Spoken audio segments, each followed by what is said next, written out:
All right, folks, so I am on a 5-year-old Mustang by the name of Raina, and today is Sunday, and we move into the Kentucky Horse Park on Wednesday for the 2019 Extreme Mustang Makeover.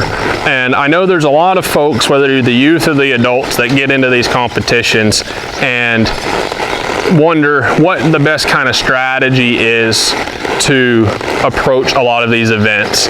And so I've done some lessons with some of the youth this last week, and a lot of the parents were like, well, what's your strategy going into your final week? Well, honestly, guys, right now, in between, this is a video just in the middle of what we're doing. We're filming some educational videos right now. So I'm not really working on like necessarily training my horse or anything of that nature. One second, guys. And so I'm not really focused on training my horse at this very moment. Like I'm really focused on bringing educational value to people. And one of the things is when you get to the end of this competition, I'm talking like the final week, one of the best things you can do is to just cruise. Don't put too much pressure on yourself. Don't put a whole lot of extra pressure on your horse.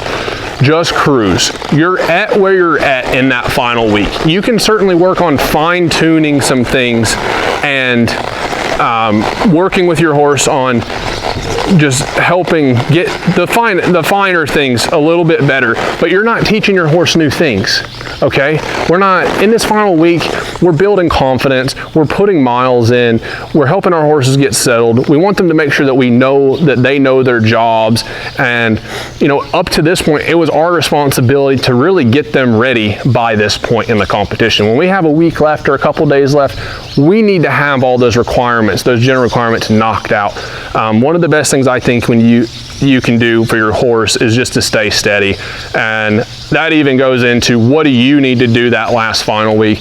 Hopefully you've got all your freestyle props built. Hopefully you understand what's going to be required of you, how you're getting to the event, all that stuff needs to be worked out ahead of time.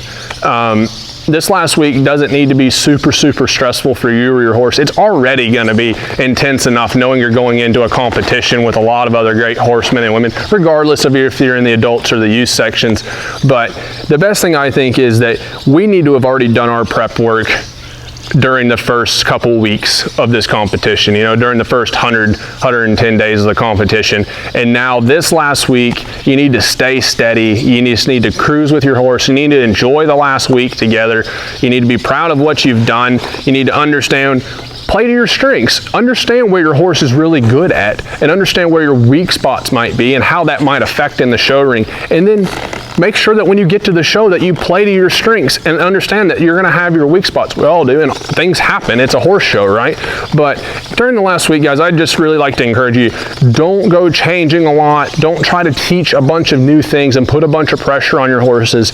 At this point, you and your horse needs to cruise. You need to enjoy the last week of this. You need to make sure that you're prepared and you've got everything you needed to get yourself to the competition, for your freestyle, for just the haul, the trip, your health cert, all that stuff. Make sure that stuff's in line, but don't worry about putting a whole lot of extra pressure on you or your horse.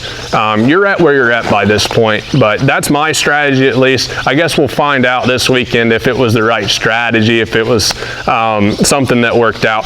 But we just wanted to share that because I find that a lot of times we cram and jam and it doesn't work on the horses, right? Like, and it doesn't even work with us. It's all temporary, and usually it kind of blows up in our face. So you guys enjoy the last week. If you're getting ready to start a Mustang Makeover and you're looking for advice, I hope that you take this to heart, and I hope that it serves you on your next journey with your horse and your Mustang and the Extreme Mustang Makeover competitions.